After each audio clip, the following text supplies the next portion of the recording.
الحمد للہ الحمد للہ الذی حمدا کثیرا کما امر واشهد ان لا الہ الا اللہ وحدہ لا شریک لہ واشهد ان سیدنا و نبینا مولانا محمدا عبدہ ورسولہ۔ برادران کرام،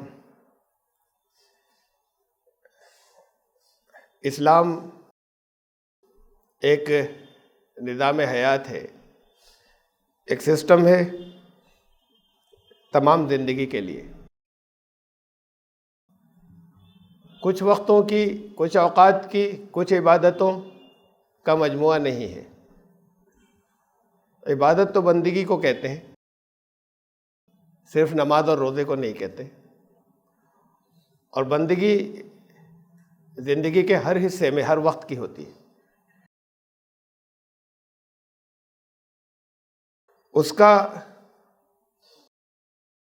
اس عبادت یا اس بندگی کا سب سے اعلیٰ نمونہ حضرت محمد مصطفیٰ صلی اللہ علیہ وسلم کی ذات تھی۔ ان کی قرآن نے کہا اِنَّكَ لَعَلَىٰ خُلُقٍ عَظِيمٍ، اخلاق کے، اچھے کردار کے، اچھی عادتوں کے سب سے اونچے مقام پر تم ہو۔ اور ایمان لانے والوں سے کہا کہ تمہارے لیے اسوہ حسنہ وہ ہیں، آئیڈیل وہ ہیں۔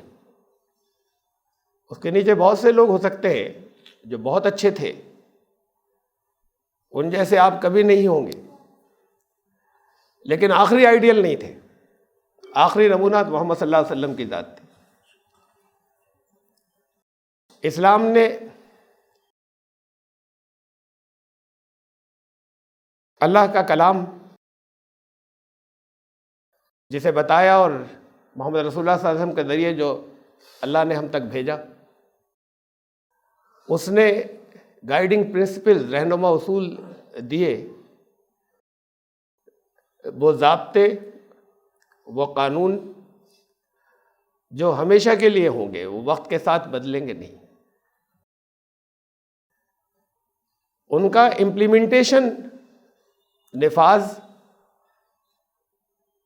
الگ الگ ماحول میں بدل سکتا ہے، الگ الگ وقتوں میں ان کا امپلیمنٹیشن اس دور کے حساب سے بدل سکتا ہے۔ وہ اصول کبھی نہیں بدلیں گے، وہ ناقابل تبدیل ہیں، اس لیے کہ وہ اس ذات کے دیے ہوئے ہیں جس کے کنٹرول میں یہ وقت بھی ہے، زمانہ بھی ہے، اور جس نے ہمیں پیدا کیا، جن مزاجوں کے ساتھ میں پیدا کیا، جن ضرورتوں کے ساتھ پیدا کیا، ان سب کو وہ جانتا ہے۔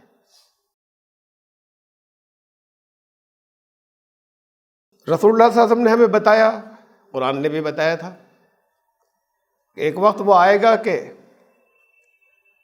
اس زمین کے ہر حصے میں اسلام داخل ہو جائے گا، چاہے وہ دور دراز کا کوئی خیمہ ہی کیوں نہ ہو۔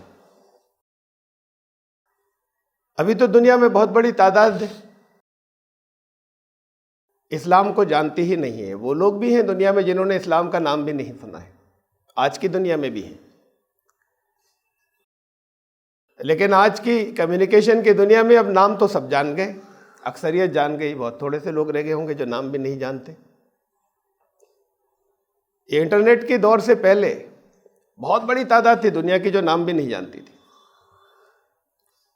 اب نام تو جان گئے ہیں، لیکن اسلام کیا ہے یہ نہیں جانتے۔ یہ تو اسلام کے پہنچانے والوں کی ذمہ داری تھی اور رہے گی کہ اسلام ان تک پہنچتا، لیکن اللہ کا نظام یہ ہے کہ اسلام کوئی پہنچائے یا نہ پہنچائے پھر بھی پہنچے گا اور پہنچتا چلا جائے گا۔ ہمیں تو کہیں کہیں نمونے نظر آتے ہیں طرح طرح سے اس سچائی کے اور اس دعوے کے کہ ہر جگہ پہنچنا ہی ہے، چاہے پہنچانے والے نہ پہنچا رہے ہوں تب بھی پہنچے گا۔ بہت سی چیزوں کے، بہت سے قوموں کے عبرتناک انجام کہ چھوٹے چھوٹے سے نمونے یہاں اپنی زندگی میں جگہ جگہ چھوٹے پیمانے پر کسی ایک شخص کی، کسی ایک گروپ کی زندگی میں نظر آتے رہتے ہیں۔ ایسے ہی وہ آخری بات ہے یا وہ آخری اعلان جو تمام دنیا کے لیے ہے، اس کے نمونے بھی جگہ جگہ نظر آتے رہتے ہیں کہ ہم پہنچائیں یا نہ پہنچائیں، آپ پہنچائیں یا نہیں پہنچائیں، وہ پہنچے گا۔ طرح طرح سے چونکایا جاتا ہے لوگوں کو۔ مظفر نگر میں ایک صاحب آ رہے تھے شیو جی کی مورتی خرید کر، وہ شیوراتری کا تہوار تھا، گاؤں کے رہنے والے تھے، جاٹ، فصل بہت اچھی ہوئی تھی، کچھ زیادہ اچھی ہوئی تھی، پیسے بہت مل گئے تھے، 4 بھائی تھے، ان کا خاندان تھا، آپس میں مشورہ ہوا کہ اب کی بہت بڑی والی مورتی لانا، اس بار پیسے اچھے ہیں، اب کی پوجا ذرا زیادہ دھوم دھام سے کریں گے۔ تو وہ وہاں پر شیو مارکیٹ ہے، شہر میں آئے وہاں لینے کے لیے، اور انہوں نے اپنے پیسوں کے حساب سے بہت بڑی مورتی خریدی ایک۔ اب بہت بڑی کو گھر تک لے جانا جو ہے وہ بھی ذرا سنبھال کر لے جانا تھا کہ گاؤں تک پہنچ جائے، ٹھیلے ویلے پہ لاد دیتے تو راستے میں ٹوٹ جاتی، تو اس لیے احتیاط سے خود ہی لے کر جانا تھا انہیں، اور لے کر جا رہے تھے، دماغ پر یہ سوار تھا کہ کہیں ٹوٹ نہیں جائے، یہ لگاتار ذہن پر تھا کہ بہت پیسے خرچ ہو گئے، بہت قیمتی ہے، کہیں ٹوٹ گئی، کہیں گر گئے تو ٹوٹ جائے گی، بہت سنبھال کر لے کر جانا ہے، اس کی بہت، اب یہ بار بار اس کی احتیاط بہت چڑھ گئی دماغ کے اوپر، بہت زیادہ، کہ بہت احتیاط سے جانا ہے، بہت پیسے خرچ ہو گئے، کہیں ٹوٹ نہیں جائے۔ مغرب کا وقت تھا، ایک مسجد کے سامنے سے گزر رہے تھے، اسی وقت اذان شروع ہوئی تھی، یہ اپنے دل میں گردان کر رہے تھے کہ ٹوٹے نہیں، احتیاط سے جانا ہے، اسی وقت ٹھوکر لگی، گرے، ٹوٹ گئی، تھوڑی دیر کھڑے، اچھا پھر وہ گردان اس کی بھی کر رہے تھے، یہ بھی انہوں نے بتایا کہ جب دماغ میں بہت سوار ہو گئی کہ کہیں ٹوٹ نہیں جائے، تو جاٹ تھے، ذرا مزاج کے اکھڑ ہوتے ہیں، تو اپنے دل میں کہا کہ ٹوٹ گئی تو میرا کیا قصور ہے، مٹی کی تو ہے، اب ٹوٹ ہی گئی تو میں کیا کر لوں گا، 2 لاتے اور ماروں گا۔ اب یہ دماغ میں چلی ان کے، بس یہ دماغ میں جیسی آئی تھی اسی وقت ٹھوکر لگی، گر پڑے اور ٹوٹ گئی وہ۔ چند لمحے تو کھڑے دیکھتے رہے، پھر ماری 2 لاتے اور، ان کا مٹی کی تھی، ٹوٹ گئی، میں کیا کرتا۔ اذان کی آواز آ رہی تھی، مغرب کا وقت تھا، پھر ذہنی روح چلی ادھر، ان کا مسلمانوں کا بھگوان ٹھیک ہے، یہ ٹوٹتا پھوٹتا نہیں ہے، یہ ہمارا تو ٹوٹ ہی جاتا ہے۔ نماز ختم ہوئی، لوگ باہر نکلے، جب سب نکل گئے تو وہ پہنچے مولوی صاحب کے پاس، امام صاحب کے پاس کہ مجھے مسلمان کر لو، وہ ڈر گئے، کافی مظفر نگر سینسیٹیو جگہ ہے۔ اب انہوں نے بہت سمجھایا کہ تجھے کچھ نہیں ہوگا، بتایا وہ اپنے اس وہاں کے جو بولی ہے اس کے لہجے کے اندر کہ مسلمانوں کا میں اس لیے کر رہا ہوں، ان کا کیوں تم کر رہے ہو، ان کا مسلمان کا بھگوان نہ ٹوٹے نہ پھوٹے، یہ تو پھوٹ جاتی ہے، تو اس لیے کر رہا ہوں۔ انہوں نے بہت اطمینان دلایا تمہارا کچھ نہیں ہوگا، تم مجھے کر لو مسلمان۔ وہ بہرحال وہاں سے چلے اور گاؤں پہنچے، گاؤں پہنچ کے انہوں نے بتایا کہ وہ ایسا بھگوان کس کام کا، میں نے تو بہت سنبھالا لیکن وہ تو تھا ہی ٹوٹنے والا، تمہارے پیسے گئے، وہ تو بھگوان ایسا لینا ہی نہیں چاہیے، بھگوان تو ایسے ہی رکھو جو نہیں ٹوٹے۔ میں نے مان لیا اسے، ایک بھائی نے اور مان لیا اتنی ان کے سمجھانے پہ، باقی 2 نے کوئی مخالفت نہیں کی، مانا تو نہیں، انہوں نے کہا بات تمہاری ٹھیک ہے لیکن ہم اسی پر رہیں گے۔ اب وہ 2 فیملی جو ہے وہ پوری اسلام میں آ گئی، اور باقی دونوں نے مخالفت بھی نہیں کی، دوسروں نے،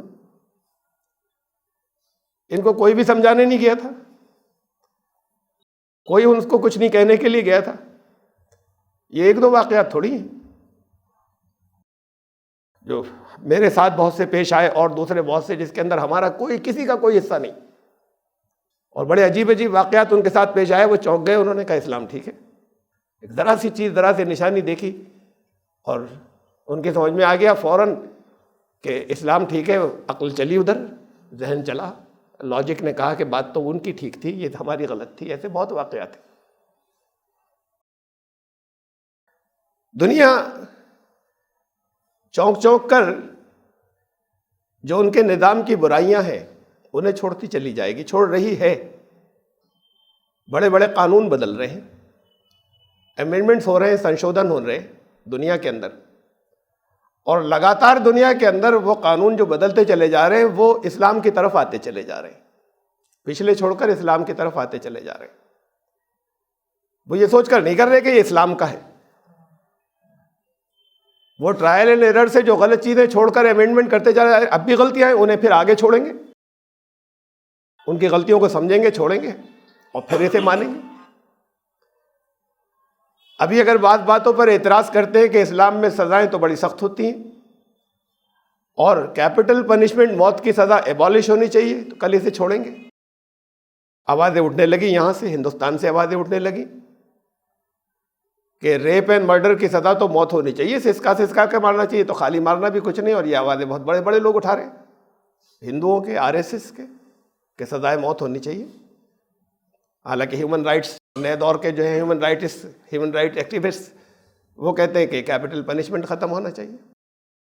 یہ بھی بدلے گی، یہی نہیں، وہاں ویسٹرن کنٹریز میں بدلے گی۔ یہ ٹرائل اینڈ ایرر سے آتے ہیں، دیکھتے ہیں کہ نہیں، اس نظام سے تو بڑی خرابیاں آ گئی، اب وہ ہونا چاہیے۔ بہت چیزیں اپنا چکے اسلام کے اصولوں کی، صرف اتنی بات ہے کہ انہیں یہ نہیں معلوم کہ یہ اصول اسلام کے۔ ابھی سودی نظام کے بارے میں بھی ان کی باتیں آنے لگیں اور سمجھ گئے اسے، اور سمجھنے لگے کہ وہ غلط ہے، جو کرنسی کا نظام چلایا ہوا وہ غلط ہے، لیکن اس کے اوپر کچھ بینکنگ کا کنٹرول اور کچھ گروپوں کا کنٹرول اتنا بڑا ہے کہ ابھی اس سے نکل نہیں سکتے۔ اس بات کا اعلان ہو چکا اور کر چکے کہ سب سے اچھی اکانومی وہ ہے جہاں زیرو ریٹ آف انٹرسٹ ہو، یعنی بینک کا انٹرسٹ بھی وہ چاہے ربا ہے یا نہیں ہے، سود ہے یا نہیں ہے، الگ بحث کچھ لوگوں نے کی ہے، لیکن یہ بھی جہاں 0% ہو، وہ اکانومی کا، معیشت کا، وہ ارتھ ویوستھا کا بہترین نظام ہے۔ اور سب سے زیادہ ترقی اسی دور میں ہوگی جب یہ زیرو ہو جائے گا، جب کوئی کسی سے، بینک بھی، گورنمنٹ بھی، سرکار بھی کسی سے پیسہ دینے کے بعد بھی انٹرسٹ نہیں لیا کرے گی۔ ابھی تو وہ جس شکنجے کے اندر ہے پوری دنیا، بڑے بڑے بھی، تو ابھی تو وہ ان کے مفادات کی وجہ سے، ان کے انٹرسٹ کی وجہ سے اسے نہیں توڑ پا رہے، یہ بھی ٹوٹے گا۔ لیکن ان اصولوں کو مانتے چلے جا رہے ہیں جو اسلام نے دیے تھے، اور اس کا اعلان کرتے چلے جا رہے ہیں۔ پہلے کہتے تھے کہ نہیں، صحیح یہی ہے، درست یہی ہے، کسی کو پیسے ایسے ہی دے دیے تو فضول خرچیاں کرے گا، اڑا دے گا۔ جب اس کے اوپر کچھ کنٹرول ہوگا کہ تمہیں اس میں سے دینا ہے، واپس کرنا ہے، اور سود کے ساتھ واپس کرنا ہے، تو محنت کرے گا۔ اب معلوم ہوا کہ نہیں، معیشت ترقی تب کرے گی جب سود نہیں لیا جائے گا، بالکل نہیں لیا جائے گا۔ اب یہ الگ پورا سسٹم ہے کہ کیسے ہوا، اور اس کے تجربات ہوئے بعض جگہوں پر، چھوٹی چھوٹی سی جگہوں پہ آنن فانن وہ بستیاں ترقی کر گئی۔ ایسے ہی اور دوسرے بہت سے اصول ہیں جدھر اسلامی اصول، یعنی اسلام تو گھر گھر پہنچ رہا ہے، تمام دنیا میں پہنچ جائے گا۔ یہ ایمانیات والا حصہ سب سے بعد میں آئے گا، یہ تو ایک نظام زندگی کی باقی چیزیں آ جائیں، پھر ایمان۔ وہ بھی معلوم نہیں کہ کتنے حصوں میں ایسے آ جائے کہ جہاں کوئی پہنچانے والا نہ ہو اور ان کی بات سمجھ میں آ جائے کہ ایمان کسے کہتے ہیں اور ایمان یہی ٹھیک ہے۔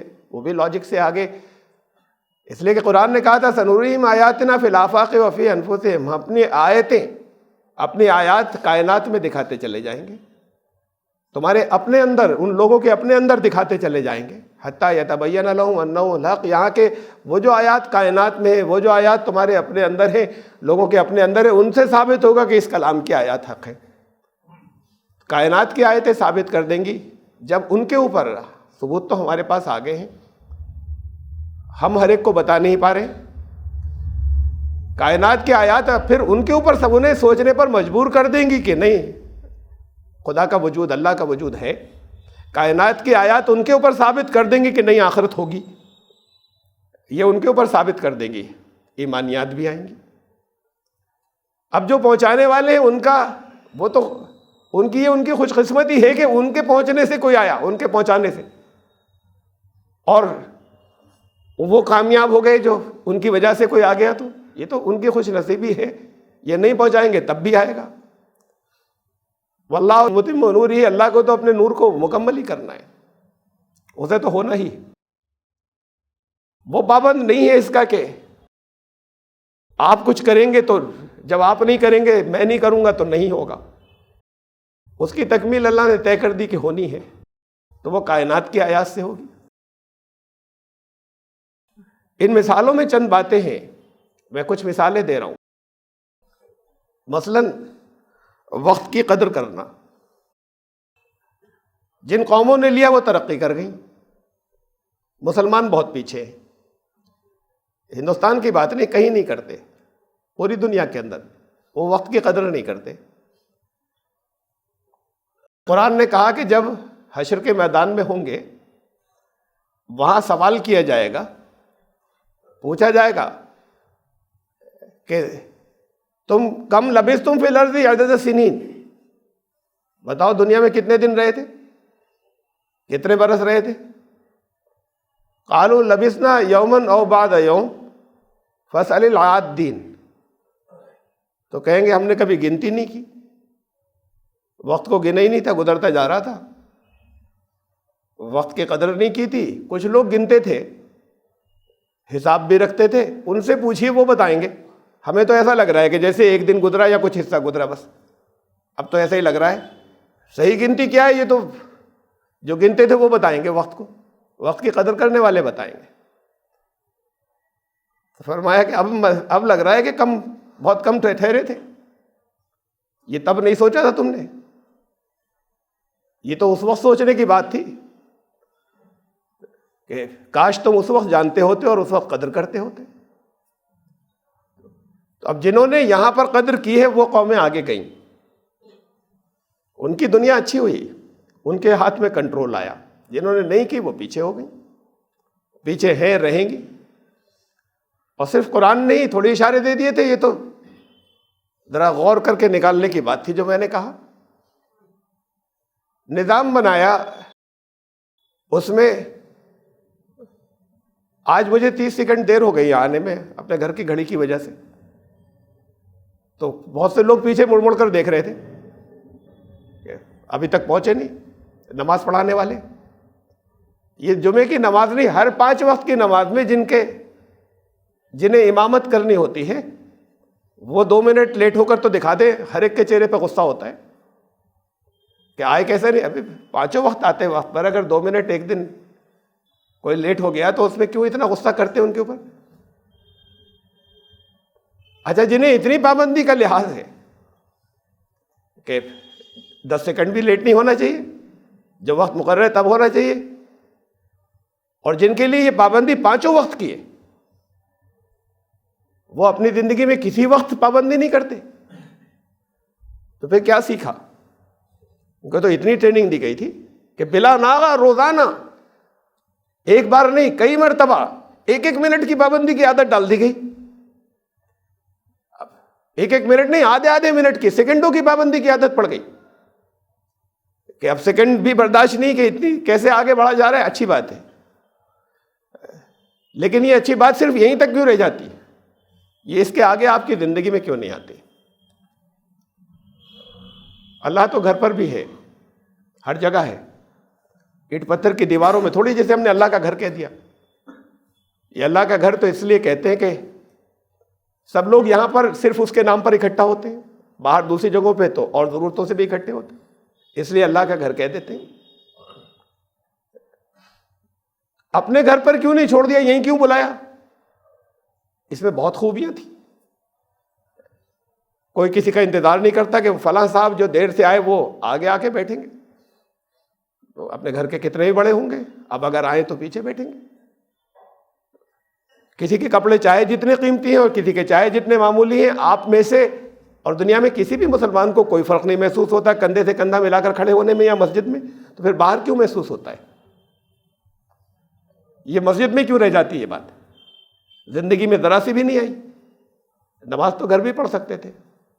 یہ 1-2 باتیں تھوڑی بہت ہیں جس کی تربیت تھی یہاں پر، وہ تربیت نہیں آتی زندگی میں. اس کے باوجود کہ زندگی بھر کرتے چلے آئے، یہاں سے نکل کر وہ ساری باتیں ختم. یہ جن قوموں نے لی، قومیں وہ آگے جائیں گی یا دوسری آگے جائیں گی؟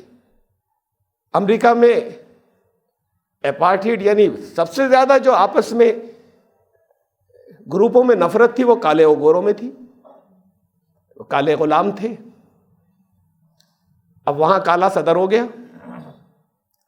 اور وہ صدر کسی راجیہ سبھا کا ممبر بن کے نہیں ہوا، کہیں آڑ سے نہیں آ گیا، وہ سارے پبلک کے جذبات کے ساتھ آیا، ان کی اکثریت کے، اور ایک بار نہیں، کوئی فلوک نہیں تھا، 2 بار آیا، 2 بار سے زیادہ ان کے قانون میں کوئی ہو نہیں سکتا صدر، تیسری بار کھڑا ہی نہیں ہو سکتا، اگر ہو سکتا تو ہو سکتا ہے تیسری بار بھی آ جاتا، معلوم نہیں، لیکن 2 بار آیا۔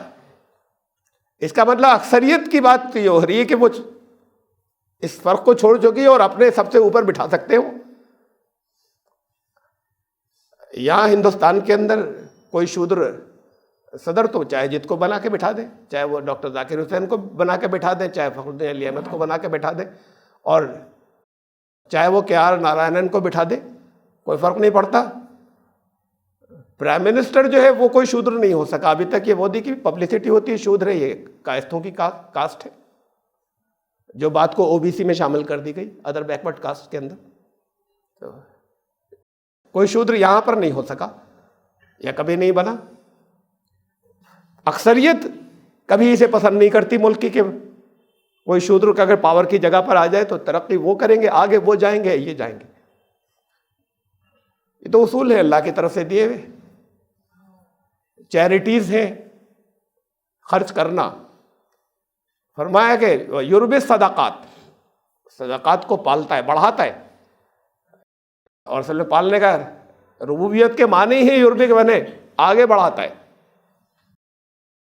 سننے میں عجیب سا فلسفہ لگتا ہے، جو لوگوں پہ زیادہ خرچ کرے گا اس کو زیادہ ملے گا، وہ آگے بڑھتا جائے گا، یہ تو بظاہر تو کم محسوس ہو رہا ہے کہ گھٹے گا اس کا، لیکن تمام دنیا میں یہی ہوتا ہے۔ جن قوموں، جن ملکوں میں چیریٹیز زیادہ ہیں ان کو اللہ نے زیادہ مال دیا ہے۔ مسلمان دنیا میں سب سے کم چیریٹی کرتے ہیں، سب سے زیادہ تو ان سے کہا گیا تھا، باقی کے لیے تو صرف آپشنل رکھا تھا، اختیاری دان دینا اچھی بات ہے، یہاں ایک کچھ حصہ فرض کر دیا گیا تھا، اس کے بعد کے بھی جو اچھی بات کے ساتھ بھی کچھ اور بھی فرض کیے گئے تھے، زکوٰۃ کے بعد بھی فرض بھی تھی کچھ اور چیزیں پیسوں کے معاملات میں۔ پڑوسی بھی اگر بھوکا رہ گیا تو ایمان جگہ چلا گیا، فرض تھا اب یہ اس کا پیٹ بھرنا، چاہے زکوٰۃ پوری ادا کر چکے ہیں، یہ بھی فرض تھا، اور یہ فرائض سب ادا ہو جانے کے بعد پھر یہ ہے کہ اس کے بعد پھر ترغیبیں تھیں، تو جس کے سب سے زیادہ زور دیا گیا تھا وہ پوری دنیا کے اندر سب سے کم چیریٹی کرتے۔ یہی نہیں جن کے پاس کچھ پیسے کم ہیں، جن کے پاس کم ہو ان کو تو دیا جاتا ہے، ان سے لیا تھوڑی جاتا ہے، جن کے پاس بہت زیادہ ہے وہ دولت خرچ کرتے پوری دنیا کے اندر کہ ہمارے ماڈل کا دین جو ہے وہ پھیل جائے، اس کے عالم پھیل جائیں، اس کی مزاج کے، اس کی فکر کے لوگ اس پہ بے پناہ روپیہ خرچ کرتے ہیں، دولت ساری دنیا کے اندر۔ دنیا کے اصل میں انسانوں کے لیے کرنا چاہیے، لیکن مسلمانوں کے لیے کرتے، دنیا کے غریب مسلمانوں کی غربت دور کرنے کے لیے نہیں کرتے خرچ، جن کے پاس بے پناہ پیسے وہ بھی۔ مسلمان سب سے کم چیریٹیبل ہے، اور میں نے تو یہاں آپ کو پہلے بھی سنایا تھا، آج پھر میں بتا رہا ہوں کہ صرف ایک جگہ کی مثال آپ نے سب نے جگہ جگہ دیکھی ہوگی، ہم نے بھی جگہ جگہ دیکھی، ایک جگہ کی کہ ہم کشمیر میں گئے، ارتھ کویک کی، زلزلے کی تباہی کے لوگوں میں ریلیف کا کام کرنے کے لیے صرف مسلمان مرے تھے، ہندو تو وہاں رہتے بھی نہیں، وادی کے اندر پہلے ہی ہٹ نکل چکے زیادہ تر، سکھ ہیں کہیں کہیں، ایک سکھ نہیں مرا تھا، یعنی جیسے چن چن کر اللہ نے روک دیا ہو، جگہ جگہ سکھ بستیاں ہیں، ایک نہیں مرا، صرف مسلمان، بہت تباہی ہوئی۔ ایڈ دینے والے 90% غیر مسلم تھے، کنیا کماری سے لائن لگی ہوئی ٹرکوں کے آنے کی، 10% مسلمان تھے ایڈ دینے والے، اس میں بھی کشمیر کے بہت کم تھے، وہ بھی باہر کے تھے، خود بڑے بڑے مالدار وہ لوگ نہیں مدد کر رہے تھے جو وہاں کے تھے۔ ہم نے اپنے کانوں سے یہ سنا ہوا، اچھا وہ مر گئے، اسی قابل تھے، وہاں پر اس طرح کی باتیں بھی سنی۔ یہ تو ہم گئے، کچھ 10% مسلمانوں نے ایڈ دی، وہاں پر صرف مسلمان مرے تھے۔ ایسی جگہ جہاں اترکاشی میں زلزلہ آیا وہاں مسلمان رہتے ہی نہیں، وہاں صرف ہندو مرے تھے، وہاں کوئی مسلمان تنظیم نہیں گئی مدد کرنے۔ یہاں تو 90% ہندو آئے مدد کرنے کے لیے، وہاں اترکاشی میں 1% بھی نہیں گیا، کوئی ایک بھی نہیں گیا، چھوٹی تنظیم بھی کوئی نہیں گئی، اس لیے کہ وہاں مسلمان کب ہے، وہاں تو صرف ہندو ہیں مرنے والے جو ہیں۔ تو ہندو تو وہاں بھی جاتے ہیں مدد کرنے کے لیے جہاں خالی ہندو مرتے ہوں، وہاں بھی جاتے ہیں جہاں صرف مسلمان مرتے ہیں، ہندو کوئی ہوتا ہی نہیں، تو ہندو تو وہاں بھی جاتے ہیں اور مسلمانوں سے زیادہ جاتے ہیں، اور مسلمان جہاں صرف مسلمانوں کا نقصان ہوا وہاں بھی کم جاتے ہیں، وہاں تو جاتے ہی نہیں جہاں مسلمانوں کا کوئی نقصان نہیں ہوا۔ تو اللہ کس کو زیادہ دے گا؟ مسلمانوں کو زیادہ دے گا، انہیں زیادہ دے گا جو دوسروں کے انسانوں کے جو کام زیادہ آتے ہیں، جو اصول بتایا ہے وہ اصول ان کے لیے بھی ہیں، تو پھر دولت تو ان کی بڑھے گی بجائے اس کے کہ ان کی بڑھے۔ جب ہم اللہ کا نام لیتے ہیں، اللہ سے بلک بلک کے ہاتھ پھیرے کے دعائیں مانگتے ہیں کہ ان کو غارت کر دے، ہمارے کاروبار بڑھا دے، غارت خود ہو رہے، کاروبار ان کے بڑھ رہے، اس لیے کہ جو ضابطے بتا دیے، جو اصول بتا دیے، ان اصولوں پہ عمل وہ کر رہے ہیں، ایمان نہیں ہے لیکن اصول پہ عمل کر رہے ہیں وہ چاہے یہ نہیں جانتے کہ یہ اصول اسلام کا تھا، لیکن اسے اچھا سمجھ کے لے لیا انہوں نے۔ نمازیں پڑھنے کے لیے آپ لوگ آئے، اپنی پوجائیں کرنے کے لیے الگ الگ مذاہب کے لوگ جاتے ہیں اپنے اپنے۔ اب ان کے یہاں بڑی اہمیت ہے اس بات کی کہ بھئی وہ محسوس بھی تو اپنے ساتھ ایشور خدا محسوس بھی تو، میں سب کی بات نہیں کر رہا، ہندوؤں کے بہت بڑے حصے کی۔ تو یہ کیا ہوا کہ یہ مورتی یہاں پر لگا لی، یہ کیسا بھگوان ہے؟ اصل میں اپنے ساتھ محسوس ہونا چاہیے۔ اب اگر اپنے ساتھ محسوس نہیں ہوا تو پوجا کس بات کی ہوئی ہے؟ ہم سے الگ بالکل ہم پوجا کر رہے ہیں، تو پوجا ہوئی کیسی ہے؟ اس کو وہ دھیان کہتے ہیں، اس کو وہ میڈیٹیشن کہتے ہیں، کہ جب تک وہ نہیں کیا تب تک تو ایسا ہوا کہ جیسے ملاقات ہی نہیں ہوئی۔ اس کی اہمیت بے پناہ ان کے یہاں ہے، سب کے یہاں نہیں، ان میں سے بہت سے گروہ ہیں جن کے یہاں ہے، ان میں سے سب کے اخلاق بڑے اعلیٰ درجے کے، ایسے کہ جیسے متقین کا لاکھوں کا گروہ ہو، اور ان جیسا ایک متقی پوری امت کے اندر نہیں ملتا، ایسے لوگ۔ اس لیے کہ ان کو یہ محسوس ہوتا ہے، وہ اس کے ساتھ میں کرتے ہیں کہ وہ ایشور ہمارے ساتھ ہے تو زندگی کی برائیوں سے دور ہو جاتے ہیں، وہ یہ پھر ان کے اندر بیٹھ جاتی ہے، تو وہ کسی سے نفرت نہیں کرتے، کہیں جھگڑا نہیں رہتے، گندے نہیں رہتے، صاف ستھرے رہتے ہیں، کسی جگہ کسی سے بے ایمانی نہیں کرتے، کسی سے زبان کے اندر گندگی نہیں لاتے، ہر جگہ ان کے ساتھ میں ان کو یہ محسوس ہوتا ہے کہ تو ایشور ساتھ میں ہی کیسے کریں گے۔ یہ اس دھیان سے، وہ میڈیٹیشن سے آ گیا اس میں۔ یہ ہمیں بتایا تھا میڈیٹیشن، دھیان یہاں نماز میں۔ ہم نماز پڑھنے آتے ہیں، لفظ پڑھنے کا تو استعمال بھی نہیں ہوا تھا، تلاوت بھی کرنا تھا، لیکن اصل تو بات یہاں سے شروع ہونی تھی۔ بتایا تھا کہ تم یہ محسوس کرو کہ تم اسے دیکھ رہے ہو، یہ نہیں کر پاؤ گے تو یہی کرو کہ تمہارے ساتھ ہے، تمہیں دیکھ رہا ہے۔ اگر یہ کیا ہوتا، یہی دھیان تھا جو وہ لوگ کرتے ہیں اپنے یہاں۔ یہ ہمارے یہاں اس حصے کو نکال دیا، سارا جھگڑا اس پر ہے کہ ہاتھ یہاں پر بندھے گا یا یہاں بندھے گا۔ رکوع سجدے میں جاتے وقت، اٹھتے وقت رفع یدین ہاتھ اٹھے تھے یا نہیں اٹھے تھے؟ پاؤں اتنے کھلے ہوئے ہیں یا اتنے کھلے ہوئے ہیں؟ پیجامہ اتنا اونچا ہے یا اتنا نیچا ہے؟ اگر یوں ہوا تو نماز نہیں ہوئی، اگر یوں ہو گیا تو نماز نہیں ہوئی، اگر ایسے کر لیا تو نماز نہیں ہوئی، اگر ایسے کر لیا تو کافر ہو گئے۔ ساری ڈیبیٹ، سارے جھگڑے، ساری بحثیں اس پر ہیں پوری دنیا میں، اور بڑے بڑے مناظرے۔ یہ کوئی سوال ہی نہیں کرتا کہ اگر اللہ کا ساتھ محسوس نہیں ہوا، رسول اللہ صلی اللہ علیہ وسلم نے کہا تھا نا، ایمان والوں کی معراج ہے، اللہ سے ملاقات ہوگی، اس کا کوئی کہیں تذکرہ ہی نہیں ہے کہ اگر اللہ سے ملاقات نہیں ہوئی تو نماز ہوئی یا نہیں ہوئی۔ اگر یہ احساس نہیں ہوا کہ اس وقت وہ ساتھ میں ہے تو نماز نہیں ہوئی۔ دنیا بھر کی پلاننگ چل رہی ہے ہاتھ باندھ کر، تمہارا دل چاہے ہاتھ یہاں باندھ لو، دل چاہے ہاتھ یہاں باندھو، دل چاہے مت باندھو، اس کا بندگی سے کیا تعلق؟ امام مالک کہتے ہیں مت باندھو، 4 اماموں میں سے سنی 4 اماموں میں سے ایک وہ بھی ہیں، اس کا بندگی سے کوئی تعلق تھوڑی ہے کہ یہاں پہ بند گئے تھے یا یہاں بند گئے تھے، آمین ہلکے کہہ دیا تھا یا زور سے کہہ دیا تھا۔ بندگی کا تعلق اس سے ہے کہ تمہیں اللہ سے ملاقات محسوس ہوئی تھی نہیں ہوئی تھی، اس کا کوئی نام ہی نہیں لیتا، کہیں ذکر ہی نہیں ہے۔ تو پھر اخلاق ان کے بہتر ہوں گے یا ان کے ہوں گے؟ تبدیلی ان میں آئے گی۔ پھر یہ تو میں نے بعض باتوں کا تذکرہ کیا، اصل میں تو دین کی جتنی باتیں بتائیں، چاہے وہ فرض ہوں، ضروری ہوں، اور چاہے وہ مستحبات ہوں، ایسی سنتیں ہوں جس پہ صرف رسول اللہ صلی اللہ علیہ وسلم نے عمل کیا تھا، نہیں آپ کرے کوئی گناہ نہیں، لیکن فائدہ ضرور ہوگا۔ وہ تمام بھی دنیا جانتی چلی جا رہی ہے، کبھی ہم سمجھے نہیں تھے، دین تو ایسے آئے گا، اللہ کی آیات کائنات میں نظر آتی چلی جائے۔ یہ ویسے تو فضول ہے کہ اگر داڑھی جو ہے وہ اگر لمبی ہی ہوتی چلی جائے یہ ضروری تھا، یا ایک مٹھی کے اوپر کاٹ دینا ضروری تھا؟ خالی بحث اس پر نہیں ہے کہ ہو یا نہیں ہو، بحث جب ہو تو پھر بحث اس پر ہے، اور وہ بھی معمولی نہیں ہے، وہ اس درجہ گناہ کبیرہ کی ہیں کہ اگر کسی نے لمبی ہو جانے دی ایک مٹھی سے اوپر تو وہ گناہ گار ہے، اور کسی نے اگر، دوسرا گروپ کہتا ہے کہ کسی نے اگر ایک مٹھی چھوڑ دی اور لمبی نہیں ہونے دی تو وہ گناہ گار ہے۔ تو ابھی تو کہیں ختم ہی نہیں ہوئی بات۔ دین میں یہ سنت مؤکدہ، غیر مؤکدہ، مستحب، نفل، یہ بہت سی اصطلاحات، واجب، یہ دین میں نہیں تھی ہمارے دین میں صرف 2 اصطلاحات تھیں، ایک فرض، اس کے علاوہ جتنی چیزیں سب نفل۔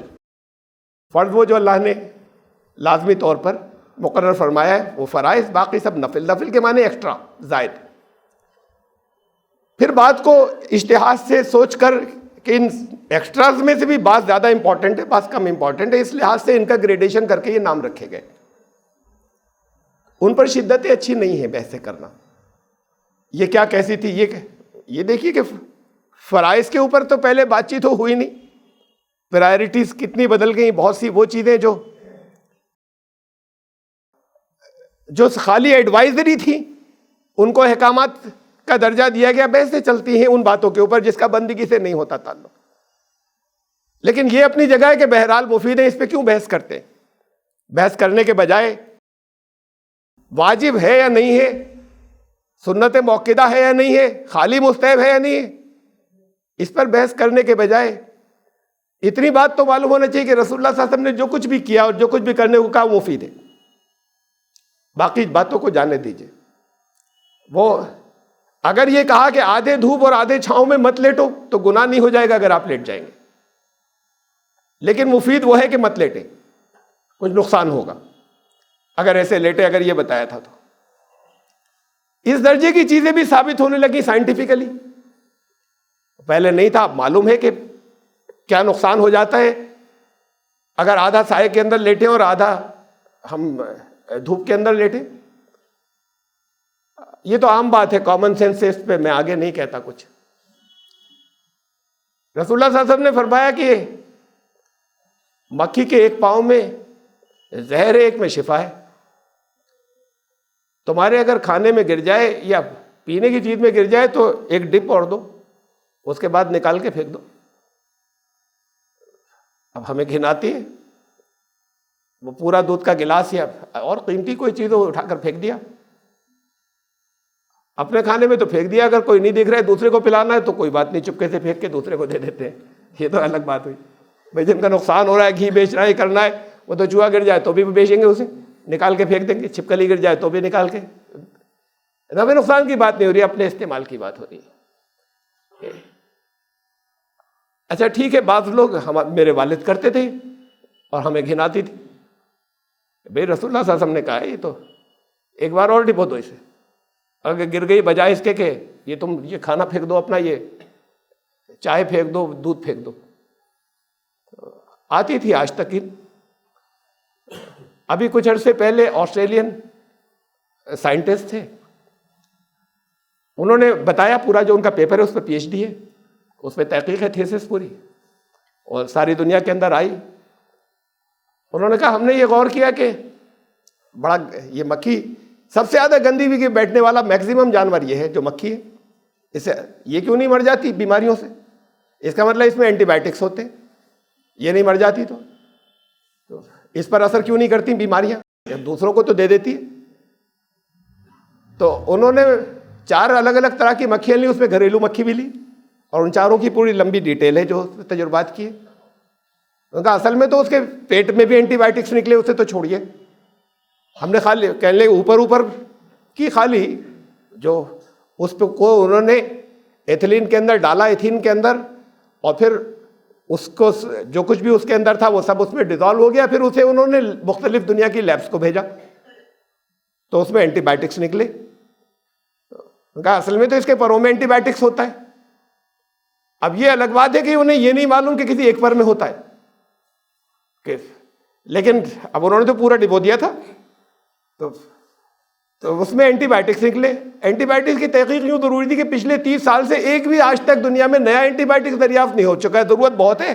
اور ہیومن بینگز، انسان جو ہے وہ امیون ہوتے چلے جا رہے ہیں. اب ان کے اوپر اینٹی بائیوٹک اثر نہیں کرتے. جتنے ایجاد ہو چکے اس کا ان کے اندر مادہ اس کا پیدا ہوتا چلا جا رہا ہے اس کو فیس کرنے کا، تو یہ امیون ہوتے چلے جا رہے ہیں. اب نئے کی ضرورت ہے. پچھلے 30 سال سے ایک بھی اینٹی بائیوٹک آج تک کبھی نیا ڈسکور نہیں ہو پایا ہے.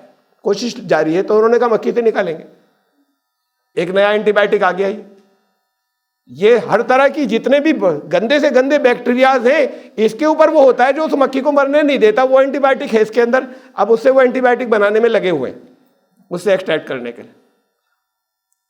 ہم سے یہ نہیں کہا تھا کہ اگر تم نے نہیں ڈبویا اور نہیں غوطہ دیا تو بڑے گناہ گار ہو جاؤ گے. تو گناہ نہیں تھا یہ.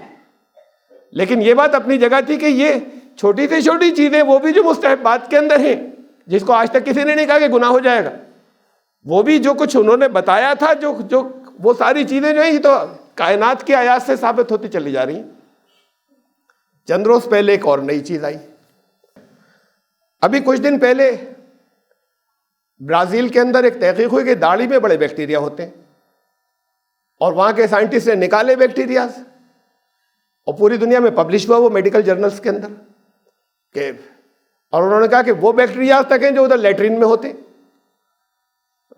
اس کے چند ہی دن کے بعد ایک تو یہ آئی تھی، اس کے کچھ ہی دن کے بعد پھر ایک دوسری آئی. وہ امریکن جرنل آف ہاسپٹلس، سارے امریکہ کے ہاسپٹلس کا ایک جرنل نکلتا ہے. تو انہوں نے کہا کہ ہاں وہ ہوتے ہیں جنہیں یہ کہہ رہے ہیں لیکن گندے نہیں ہوتے. اس کا مطلب کہ جو لیٹرین میں ہوتے ہیں، یہ تو آنت میں جو بیکٹیریا ہوتے ہیں اس کا گندگی سے کوئی تعلق نہیں. وہ بیکٹیریا داڑھی میں بھی آتے ہیں، اور ان کا سینکڑوں اور طرح کے ہو جاتے ہیں بیکٹیریاز داڑھی کے اندر. اور ان میں سے ایک وہ ہیں، یہ بڑی حیرت انگیز بات آئی ہے، اس وقت ساری دنیا کے میڈیکل جرنلز کو پہنچی ہے، اور وہ اب اس کے اوپر عمل کرنے کا باقاعدہ پلان بنا رہے ہیں. وہ خالی تحقیق نہیں بچی ہوئی، ابھی چند روز کی بات ہے آنن فانن. ان کا اس کے اندر ایک بڑی حیرت انگیز بات یہ کہ ایک بیکٹیریا وہ ہوتے ہیں جو ان سب کو مار دیتے ہیں، جتنے اور سینکڑوں طرح کے ہوتے ہیں ان سب کو کھا جاتے ہیں اور مار دیتے ہیں. اب وہ کہہ رہے ہیں داڑھی میں اینٹی بائیوٹک ہوتے ہیں، کہ باقی تو ہوتے آ جاتے ہیں بیکٹیریاز، لیکن یہ جو خاص قسم کے وہ جو اینٹی بائیوٹک ہے جو باقی سب کو مار دیتے ہیں وہ کھا جاتے ہیں. تو اب یہ وہاں پر امریکہ کے اندر وہ یہ انسٹرکشن دینے والے ہیں کہ کم سے کم ہاسپٹل کے اندر تو سارے لوگ داڑھی رکھیں جتنے اسٹاف ہیں. اس لیے کہ کہتے ہیں کہ جب وہ ریزر چلتا ہے، بلیڈ چلتا ہے چہرے کے اوپر، تو یہ نظر نہیں آتے آپ کو، لیکن بہت باریک اسکریچز، خراشیں جو ہیں وہ آ جاتی ہیں. اور دنیا میں سب سے زیادہ خطرناک جراثیم و بیکٹیریا ہوتے ہیں ہاسپٹلز میں. ہر ہاسپٹل میں، چاہے دنیا کا سب سے پاک ہاسپٹل ہو، سب سے زیادہ ہائیجینک ہاسپٹل ہو، وہاں دنیا کے سب سے خطرناک بیکٹیریا، اس لیے کہ ہر مرض کا مریض وہاں تو خطرناک مریض ہی جاتا ہے، وہاں عام مریض تھوڑی جاتا ہے. تو ایک سے ایک خطرناک ہوتا ہے. وہ سارے بیکٹیریاز وہاں ہوتے ہیں. جس کی صحت کمزور ہوتی ہے اس پر اٹیک ہو جاتا ہے، اور جن کے اسکریچز ہوں یہ جو ہوتا ہے ان کے اوپر زیادہ اٹیک ہو جاتا ہے ان کا. اور سب سے کم اٹیک ہوتا ہے داڑھی والوں کے اوپر، اس لیے کہ اس کے اندر وہ ہوتے اینٹی بائیوٹک ہوتے ہیں جو دوسرے ان کو کھا جاتے ہیں، دوسرے مرض کے بیکٹیریاز کو کھا جاتے ہیں، انہیں ختم کر دیتے ہیں. اب یہ تو ایک پھر وہ چیز کہ چاہے کوئی یہ بحث کرے کہ وہ سنت موقدہ ہے نہیں، ان باتوں کو اس پر کرے نہیں کرے، لیکن جو عمل انہوں نے کیا وہ ثابت ہوتا چلا جا رہا ہے کہ وہی مفید ہے، وہی اچھا ہے. تو دنیا تو ایسے آئے گی اسلام کی طرف، اور آتی چلی جا رہی ہے اور عمل کرتی چلی جا رہی ہے. مسلمانوں کے یہاں عمل نہیں ہے اس کا، اور نہ اہمیت کو سمجھتے ہیں. اب کبھی ایمان بھی آئے گا، ایمان بھی ممکن ہے اسی راستے سے آ جائے کہ وہ کائنات کے آیتوں کو دیکھ کر ایمان لے آئے، اور پہنچانے والے پیچھے رہ جائیں. ہم نے پہنچایا ہوتا تو ہمارا نام لکھ جاتا، ہم نے پہنچایا، ورنہ انہیں تو ایمان میں آنا ہی تھا، اللہ کو کسی اور طریقے سے لانا تھا. ان کو اپنی نشانیاں اب کائنات کے اندر اپنی آیات دکھانے کے بعد. تو دین کو اس طرح بھی دیکھیں کہ اللہ کی کائنات کے اندر، اور اس کائنات میں بھی اللہ کی آیاتیں وہی ڈسکور کر رہے ہیں، یہ مسلمان نہیں کر رہے. کہا تو ہم سے تھا، ان کی کسی کتاب میں نہیں ہے، کہ کائنات میں تمہیں اللہ کی آیات ملتی چلی جائیں گی. ہم سے کہا تھا, ہم ڈسکور نہیں کر پاتے, ہم نہیں تلاش کر پاتے کہ کائنات کے اندر اللہ کی آیات وہ نکال کے لاتے رہتے ہیں. تو آگے وہ جائیں گے, ہم جائیں گے. تو اللہ تعالیٰ اپنے اس کلام کو سمجھ کے اندر جو آیات ہیں انہیں بھی سمجھنے کی توفیق عطا فرمائے, اور کائنات میں جو آیات ہیں ان کو بھی اس لیے خاص طور سے سمجھنے کی توفیق عطا فرمائے کہ اس سے ہمارے یہاں دنیا کا بھی فائدہ ہو, اور اس سے ہم اپنے اللہ کے کلام کی آیات کو ثابت بھی کر سکیں. بارک اللہ لنا وکم فی القرآن العظیم انہ تعالی جواد کریم.